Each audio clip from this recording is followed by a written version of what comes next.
Gareth, alcoholic. Yeah, I thought talking about me for an hour would be something I'd like to do, but never wanted to run away from something as much as this. I have to keep telling myself it's not about me. Hopefully, someone can get something from this that will help them in their recovery. And I guess that's the attitude I've tried to adopt. With the help of my sponsor, he's always there to remind me that it's not about me anymore. So I was born into a very, very, very loving family. But I was a lot lamaki. My brothers were all like 20 years older than me, plus, and my parents were quite old. And I guess it was early on when I noticed that, and so did my friends around me. They used to say to me at school, "Your grandparents are here to collect you," and that kind of stuff. And that as an alcoholic, that stuff made me feel insecure from the get-go. I remember, the first time I really felt rebellious and resentful was in I think it was grade 3. My dad used to tell me these stories in the bath about when I was a bit younger than grade 3, but he told me he used to go in a time machine with Albert Einstein, and he'd tell me about the dinosaurs he saw and meeting the Pope, and he was basically trying to teach me history through a very cool and creative way. But in grade 3, this one teacher was talking about Albert Einstein, and I was so excited, I put up my hand. I was like, "My dad knows him," and she debunked that myth, and the whole class laughed at me, and I thought, okay, well, for lack of a better word, fuck you. And that's how I basically progressed through primary school. I became, up until that point, I did try and apply myself, but after that, it was me versus them, and I started to rebel. I was constantly in and out of detention. I remember when I was expelled from my first primary school, they said I'd forged 27 detention slips.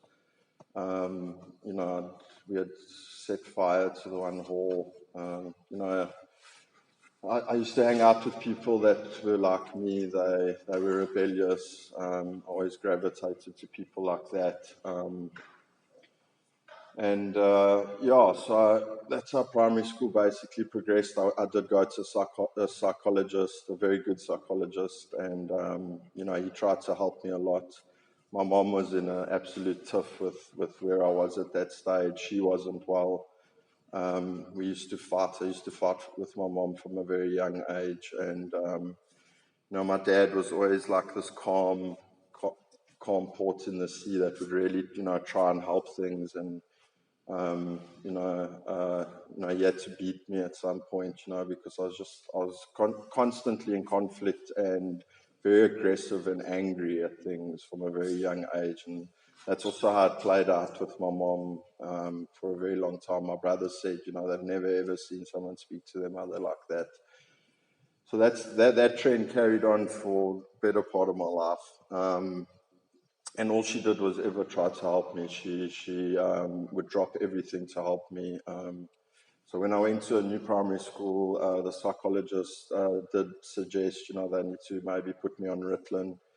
And, I went on Ritalin. I went to a new school. I did really well. And then for a year, and then my dad had said to my mom, I don't want him on this stuff. It's not natural. So I stopped the Ritalin, and then, I started to rebel again. I hung out with people like me. I guess, I didn't fit in school. I didn't like sitting at a desk. I didn't like the work that I had to do. I was more creative, I guess. That was also just a rebellious stage in my life where I basically just scraped through, studied at the last minute.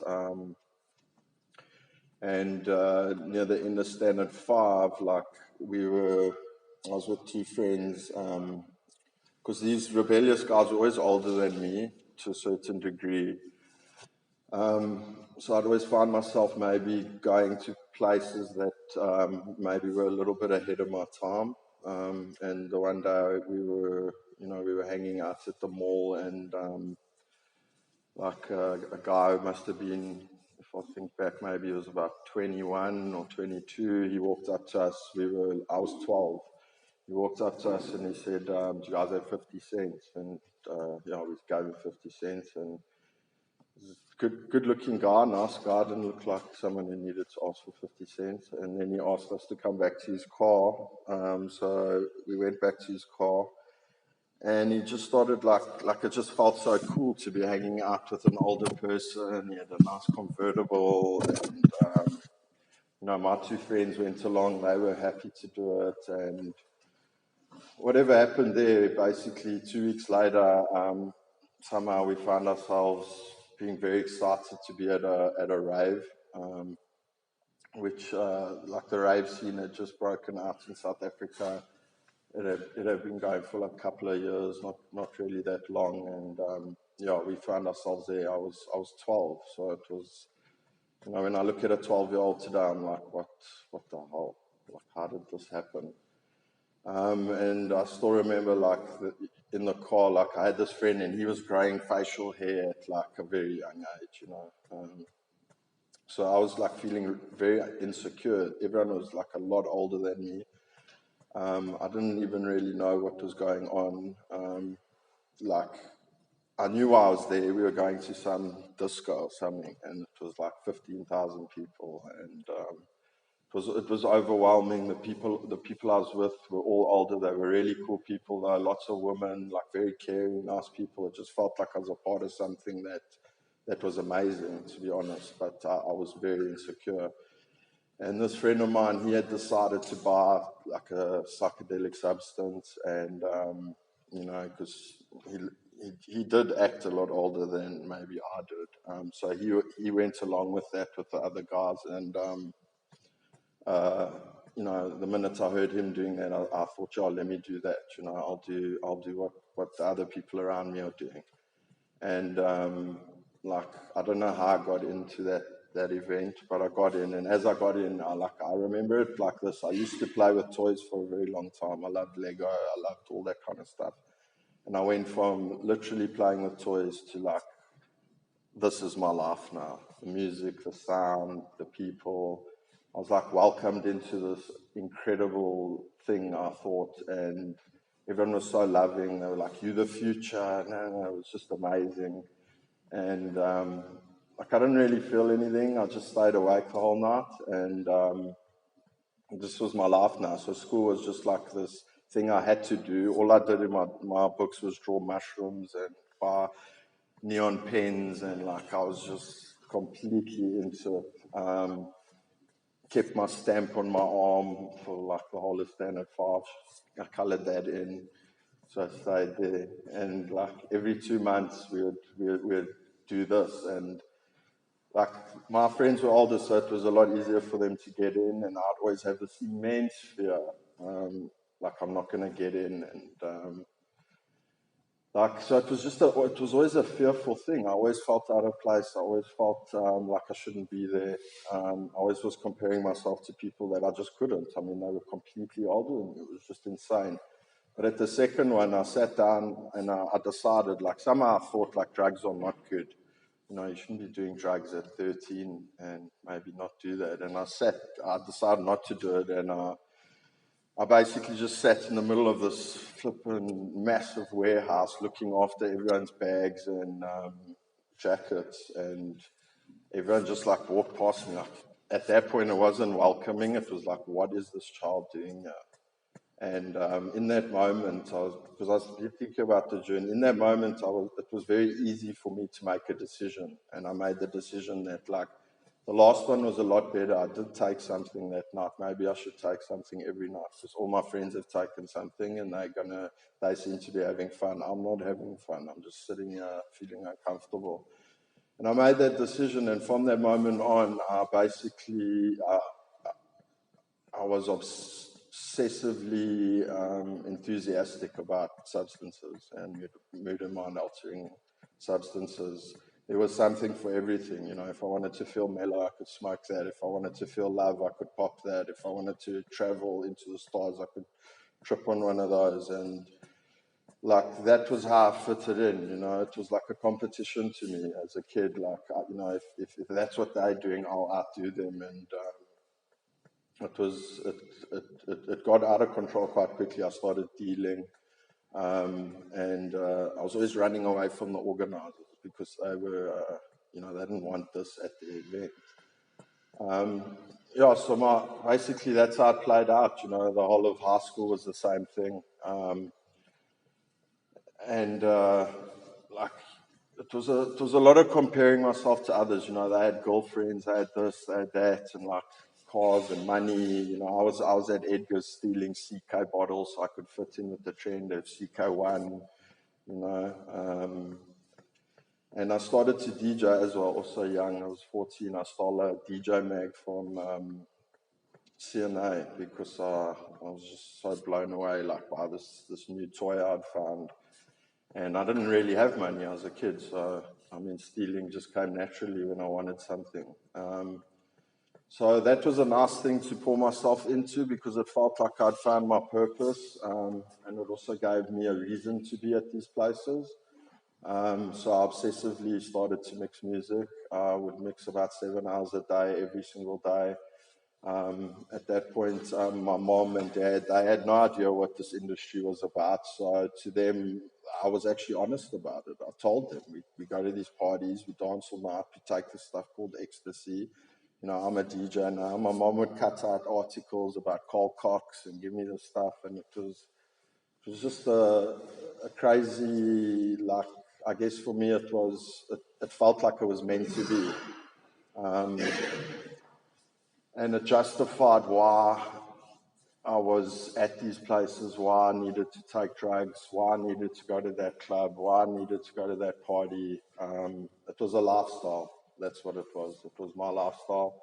And I loved it to bits, but I was always insecure. I never ever had a complete feeling of feeling okay, because it was a competition.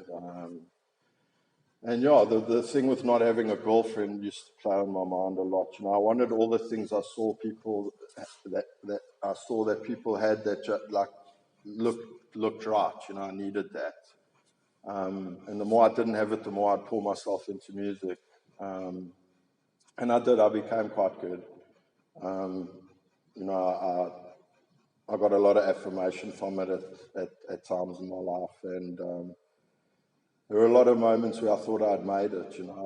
I'd made a success of my life. I felt sorry for people who didn't know what they wanted to do with their life. I didn't have to focus on the usual stuff. So that progressed. In matric, I started. I was always mindful that using drugs and stuff is not necessarily the best thing to do with my life. So I stopped, and I took on what I thought was responsibility to get my matric done well, and also I want to go to London because that's where you go if you're a pro DJ.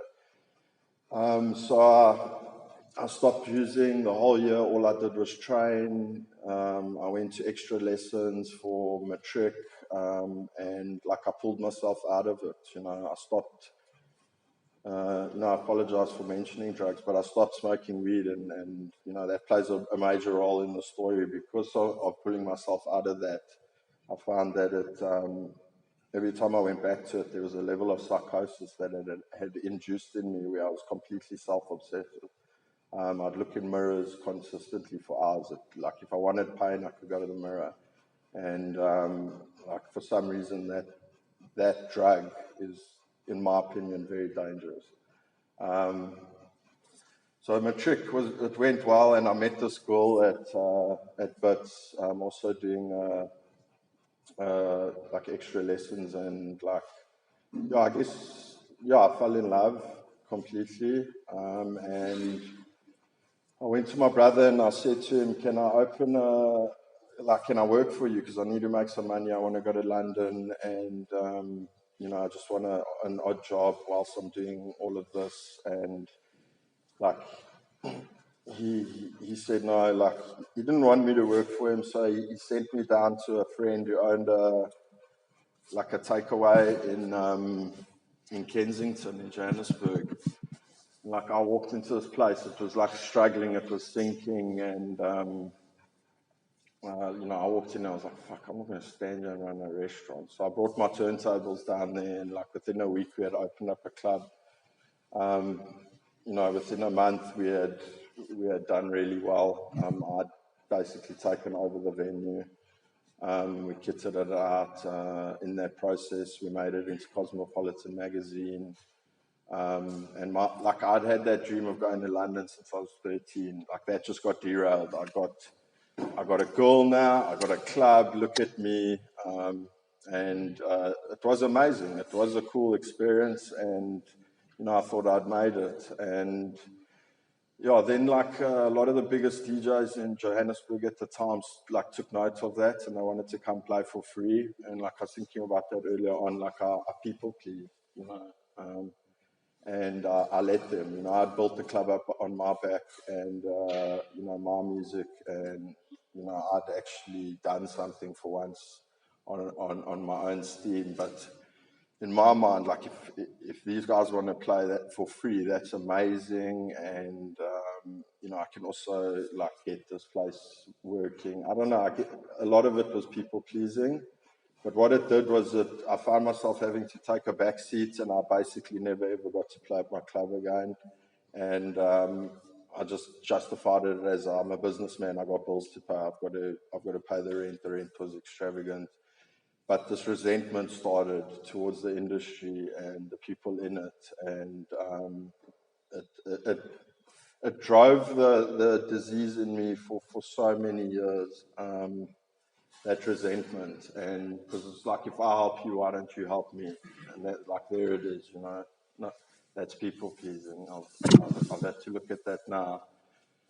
But anyway, throughout that experience, the relationship with the girl went well for 3 years, and then it crumbled. I was dealing with bouncer crews and stuff that were quite violent at the time. They basically walk into a place and tell you what's going to happen.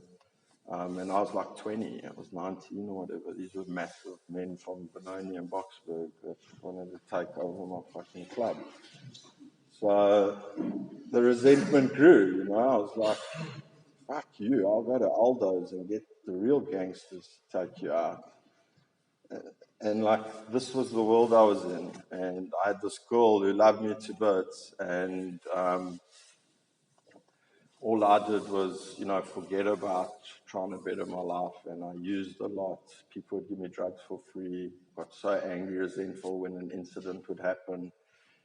Take it out on her. And 3 years into that journey, she couldn't take it anymore, and she met someone else, and at that point, I was in such a bad place. I'd taken on a new venue. I couldn't afford it. It was all ego and resentment. I was resentful to the neighbors who were complaining about the first venue. It was so much anger.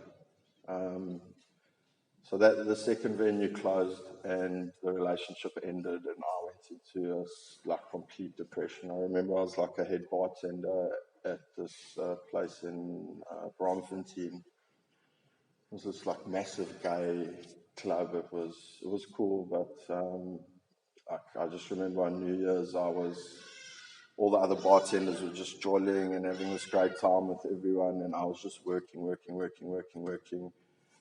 And I was just so depressed. I couldn't believe what had happened, because I'd found out by looking on her phone that she was with this guy. She had attacked me, bitten nearly a chunk out of my arm. It was chaos. And I drove home that night from work, and it was this dim, dark day. And I just drove straight home, put on one of my favorite demos that I'd made, and I put a pipe in my car and I gassed myself.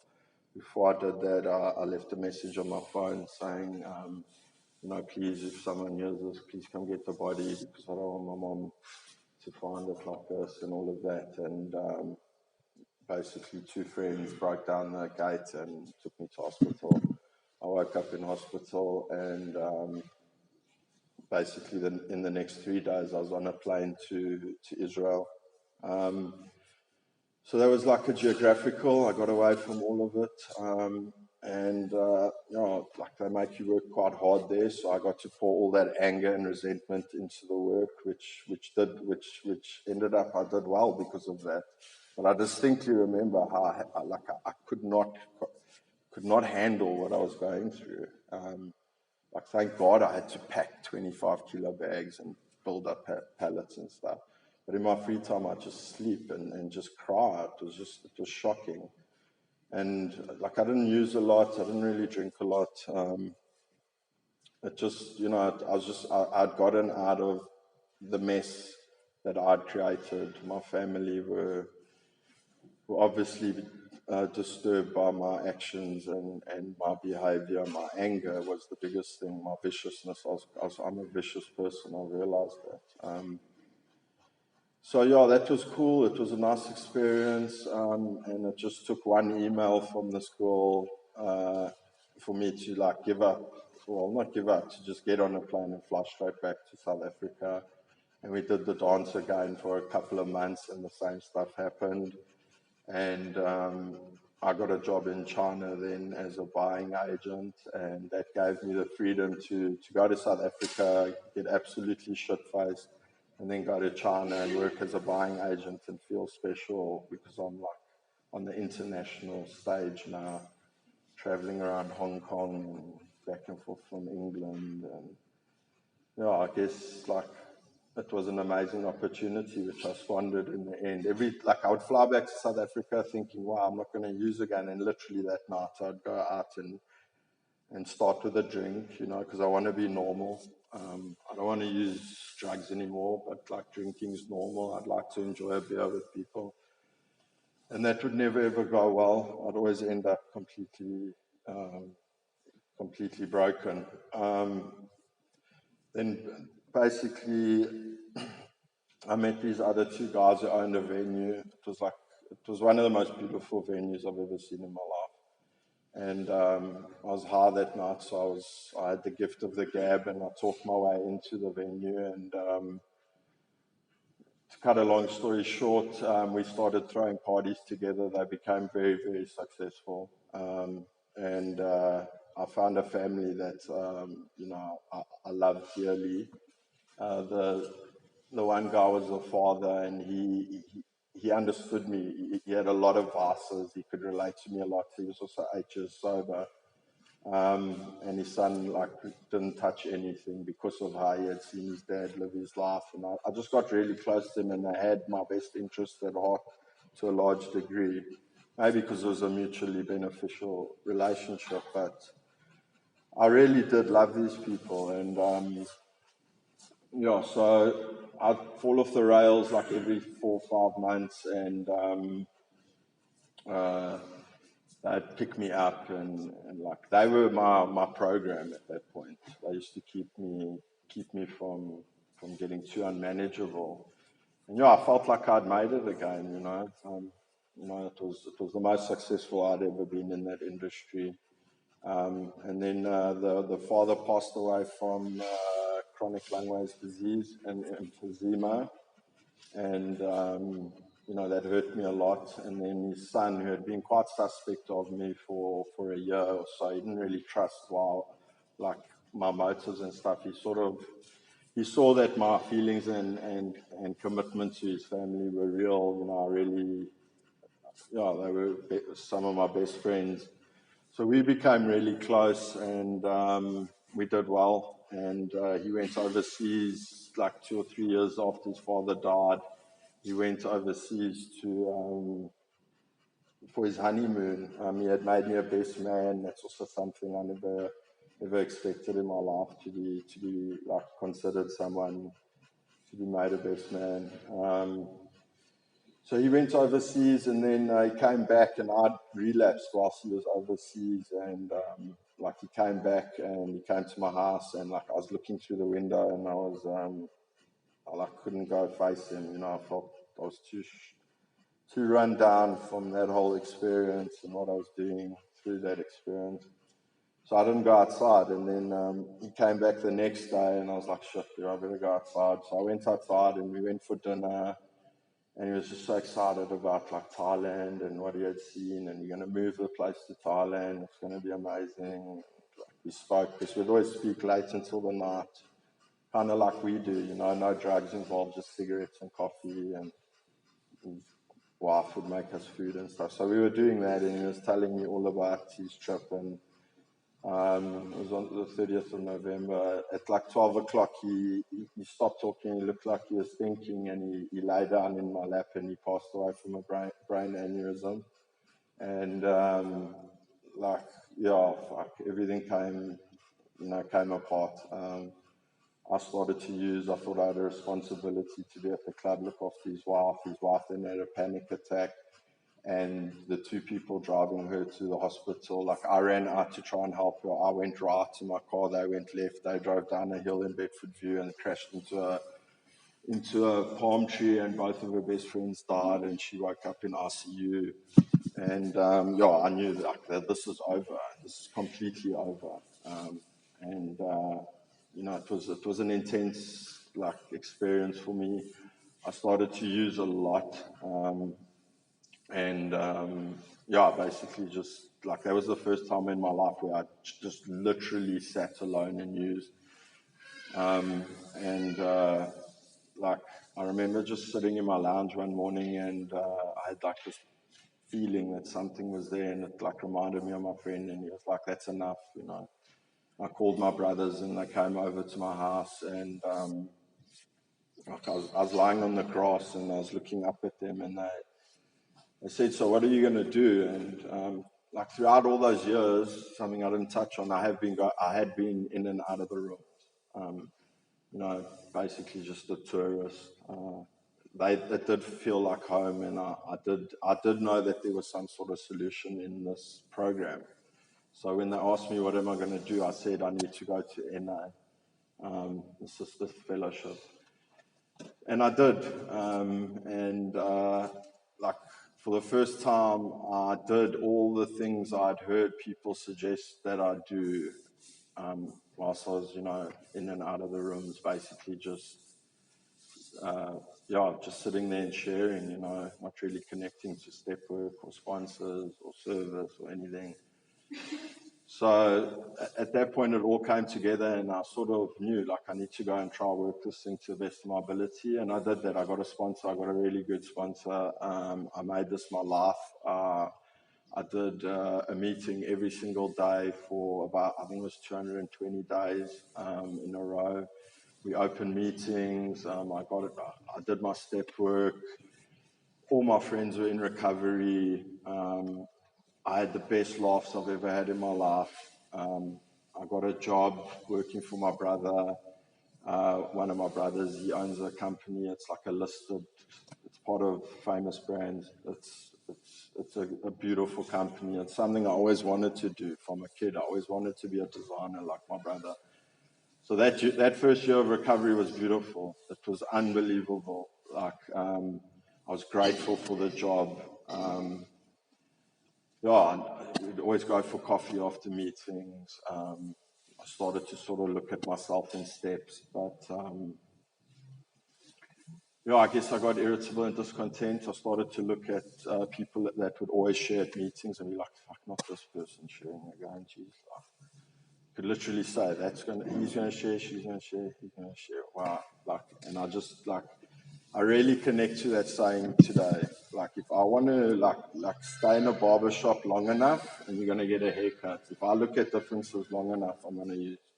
Like, that's how this thing works. If I don't live in the solution, then I'm going to start to become extremely judgmental, arrogant, and the wheels are going to come off at some point, because I'm going to start feeling completely insecure and alone. And that's what happened. I was being promoted in this company. The nepotism I was given was the fact that my brother gave me a job. Other than that, he had to run it to the book.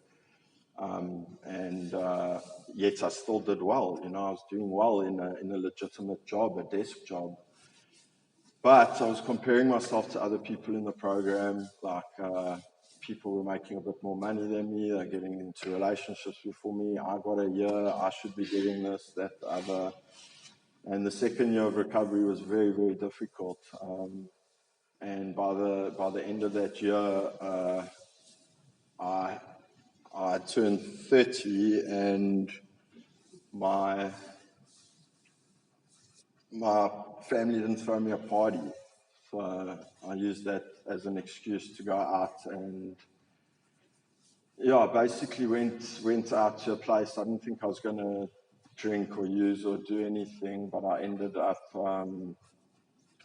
using, and it's quite a shock to the system when you lose a couple of years of sobriety. I remember sitting at a restaurant with these guys in recovery and just being in total disbelief of what had happened. And they gave me suggestions. They told me to go to an outpatient program and to get back to basics and do all the stuff, which I managed to do for a while, about 8 months. And then I got into a relationship with someone in that outpatient program. And I was still like, I don't know. I mean, I processed that stuff, I think, better in treatment than I do today. I think my sponsor knows more about what happened there sometimes than I do. But I found myself irritable, discontent, unhappy. This job wasn't good enough. Like, I'm supposed to be in England to be a DJ, and like, I was resentful towards my brother. I was gossiping about him. It was just a mess. I was like, I can't believe how gratitude had turned into this absolute, like, everything was wrong, nothing was right. And one day I just stood up and I walked into my brother's office and I said, I'm going to use drugs. You need to fire me. And he said to me, under no circumstances will I do that. We'll get you help. And 6 months later,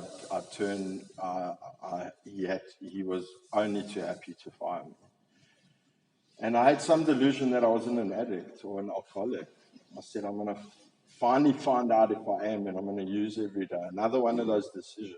Like, I'm going to find out, it was completely mad. I told him that we'll find out if I'm delusional. It was, I still can't believe that stuff. I can't imagine what he was feeling throughout that experience. And I did that. I went down from 80 kilograms to 53 kilograms. I started cutting. I was in psychosis. I was awake for 7 to 11 days. I had this delusion that I'm going to kit my mother's house out, rent it out, and that's going to pay for me to go to England. My other brother kept coming to the house and begging me to stop doing what I'm doing, especially in that period where the brother I was working for said he wouldn't fire me. He was trying to so desperately for me to see the light. And I remember the last time he came, I saw him coming down the pathway, and like as soon as he opened the door, I had this piece of metal, and I just like went like this through the door, and it just missed. He just went like this, and it just missed him. I nearly killed my brother. I found out he went and sat in the car and cried. What got me to get out of that was I'd cut myself to pieces for like the 15th time, and I couldn't handle the pain. I was sitting there like, geez, this is now insane. Not that, it was my pain. Look how terrible I look. It got me to go and try get treatment. I tried an alternative treatment. It did get me out of that psychosis. But what I've learned is all those treatments have no way of helping the disease, which is like the number one offender is resentment. And I got resentful to people there. And I started to use another drug of choice, which for the next 6 years brought me to my absolute knees. For a lot of my life, I think I thought I could manage drugs. I was of an arrogance that, still blows me away today. I honestly believe that I was manageable. Sometimes I believed I was a chosen one, when it came to drugs. It had been such an integral part of my entire life, and the music, it all balanced out, and it was just, when I look back at my mind, it's quite scary. And this substance I'd never ever thought of using. I always thought that the people in the rooms who did do that were of a type of addict or alcoholic that I wasn't. I like designer stuff, and it was very easy to get into it. It just took me asking one person if he could get it, and I got into it. And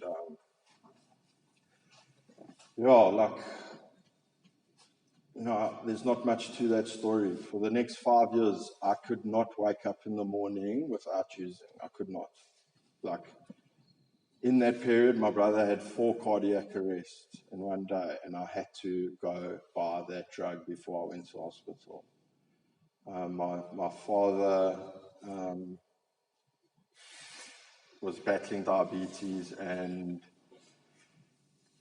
we went down to George where they'd amputated his leg, and like my family were in absolute disbelief. This was the most saddest part of like our journey as a family, seeing our dad sit there in this bed, can't sleep, having his leg cut off.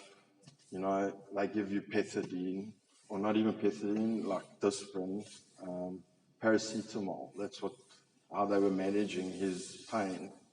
What did I do? I had the delusion that situation would help me get out of the situation I was in.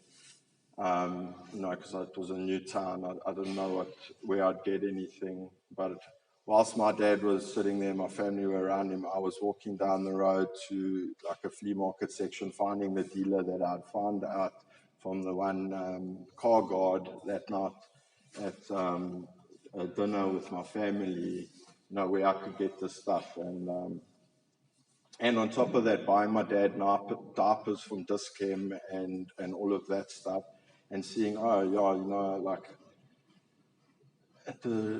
I went to a rehab as well in those 5 years. I tried, didn't work or whatever, but I also learned that, maybe I could kill myself intravenously. So it was all about me. And whilst buying stuff for my dad in Dischem, I decided to buy needles, and I started to use intravenously, and that's what I did whilst my family were going through this stuff.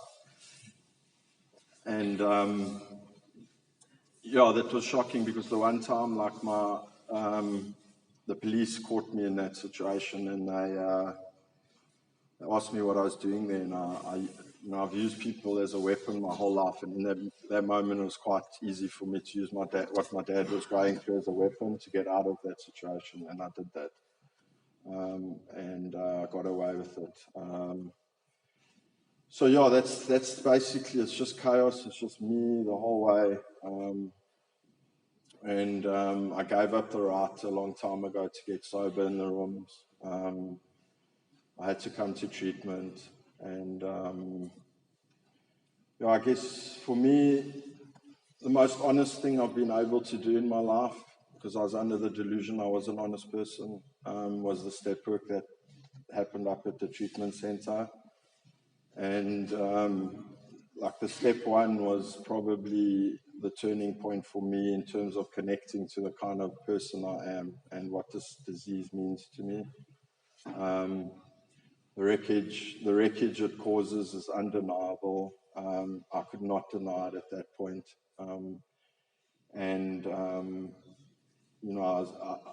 I was so broken. I mean, I couldn't even get this substance into my body anymore because my veins had collapsed. It was just, I wouldn't wish this stuff on anyone. And I guess I'm just grateful, like everyone, you know the steps, you know what they do for us. My sponsor was hard where it needed to be, and I know my family would appreciate that. Because I'm just very grateful, to be honest. Like the 12 steps have helped me a lot. Like, I'm not even going to go deeply into that, but it's helped me so much. It's the first thing I've been able to do, honestly. It's the first thing I've been able to complete.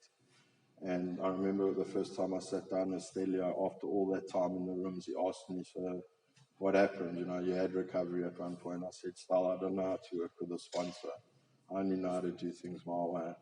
And that's been one of the hardest things I've had to do in my life is actually work with a sponsor who wants the best for me. And I appreciate that he's the person that he is, because, you know, I can't be babied anymore. This thing's out to kill me. I know what's waiting for me: jails, institutions, death. My family's at the last tether. This 1 year is an achievement, but it doesn't really carry the depth and weight the first year I got carries. So I have to do this for the rest of my life, and it's just the tip of the iceberg, because I haven't even left treatment, basically. So I'm aware of that stuff, but just to close off, I have to say thank you to every single person here, because you've all been like a mirror to me, and you've been able to show me how sick I am. You know, I was under the delusion, so much delusion, and that's the beauty of this program, is that this is how it works. You know, it always, I don't know, it's gotten me out of things so many times, and I just don't want to lose it this time. So yeah, like that's why I have to do everything it asks me to, and I won't do that perfectly, but just for today, I'm here doing something that I didn't want to do, you know. So thanks for letting me share.